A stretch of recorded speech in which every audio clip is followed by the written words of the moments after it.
यह दृश्य कैसे दिखता, यह भेद पहचाना नहीं।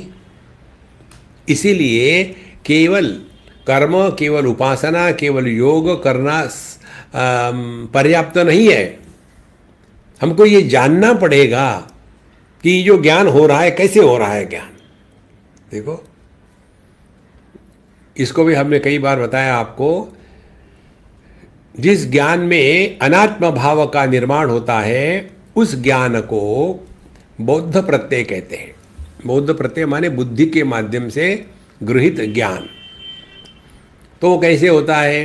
जैसे कोई एक वस्तु हो, ये ब्लूटूथ है। अब ये ब्लूटूथ माउस को हम कैसे देखते हैं? पहले इसको जाना कि कुछ तो भी है, फिर इसका रूप है, फिर इसका नाम है, और ये जानने के बाद फिर इसको मैं जानता हूँ। पहले जाना, फिर किसने जाना? मैंने जाना। क्या जाना? कि मैं ब्लूटूथ नहीं हूँ। देखो, माने जिस ज्ञान में अहम इदम का भेद निर्माण हो जाता है वह अज्ञान का क्षेत्र है, वही संसार है।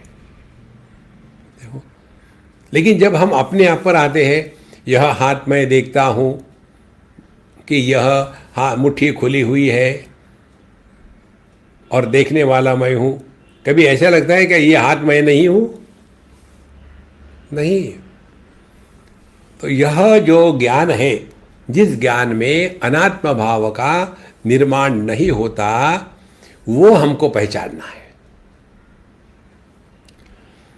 अब जिस ज्ञान में अनात्म भाव का निर्माण नहीं होगा उसमें संसार कहाँ होगा? क्योंकि संसार क्या है? वह ज्ञान जिसमें अनात्म भाव का प्राधान्य है उसको संसार कहते हैं। इसीलिए जाना सगुण ब्रह्म पर निर्गुण अभी जाना नहीं। ये सभी सगुण का आधार जो एक निर्गुण तत्व है। देखो, सगुण क्या है?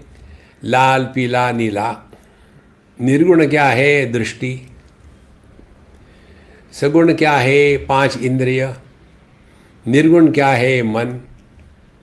सगुण क्या है? मन, जिसमें राग, द्वेष, काम, क्रोध इसका भंडार है। निर्गुण क्या है? विवेक। सगुण क्या है? विवेक, जिसमें जड़ चेतन का भेद भी है। और तत्व क्या है? जहाँ जड़ चेतन का भेद नहीं है। देखो, यह जो क्रमबद्ध स्टेप बाय स्टेप धीरे धीरे हमको अपने इस स्वरूप में पहचानना है। देखो, और जितना हम इस अपने स्वरूप के पास जाएंगे, जगत में रहते हुए भी जगत को सत्य के रूप में स्वीकार नहीं करेंगे।